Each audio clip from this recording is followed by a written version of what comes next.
Smart objects can save us time, storage space, and provide greater flexibility when editing. Let's find out what they're all about.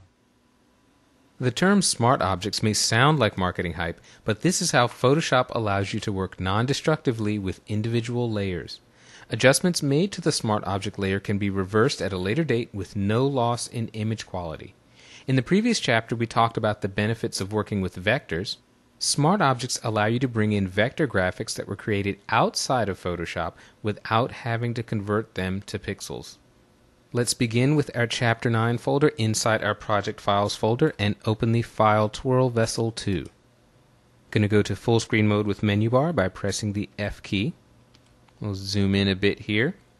Notice in our Layers panel, nestled between the background layer and the shape layer, we have a smart object. How do we know it's a smart object? Because the smart object icon is located in the bottom right of that image thumbnail.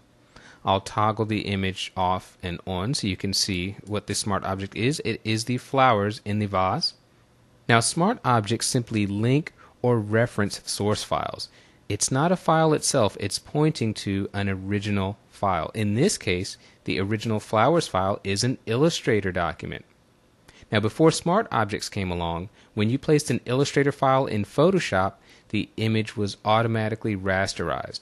And we saw back in Chapter 8 what happens when you resize raster images. I'm going to select this smart object and go to the Edit menu and select Free Transform. Now, if I click and drag on our transform box and make the image smaller, I'll zoom in at 100% view. Because it's a vector graphic, we don't lose any image quality. I'll zoom back out again. If we changed our mind and said, oops, we didn't want to make it smaller, we wanted to go back closer to the original size, I simply go back to the Edit menu, Free Transform, and now we'll drag this and enlarge it. Right about there. I'll hit Enter to commit. And because this is a vector graphic, at 100% view, we still have nice, clean lines. I mentioned that this smart object is referencing an Illustrator file. Here's another cool thing you can do with smart objects. If I move to the Layers panel and double-click on the smart object icon, Photoshop automatically launches Illustrator where the file was originally created, and you can see our source file. If you get a warning about color settings, just click Continue. And if you don't have Illustrator, you can just sit back and watch. Now that it's in Illustrator, I'm going to make two quick changes to the image. You can simply watch what I'm doing, or you can follow along. If you'd like to follow along here, note that I have the Color panel open.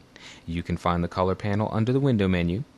With the Direct Selection tool, I'm going to select these orange petals and select all of them with the same fill color and change this to blue. I'll select these petals and let's change these to a bright yellow. Now I'm going to save the Illustrator file.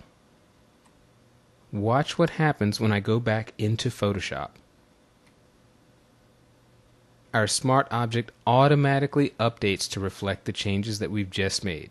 So if you work with images moving back and forth between Photoshop and Illustrator or another program, smart objects are going to save you a lot of time. You simply make your change to the document in its originating program, and Photoshop automatically updates the contents.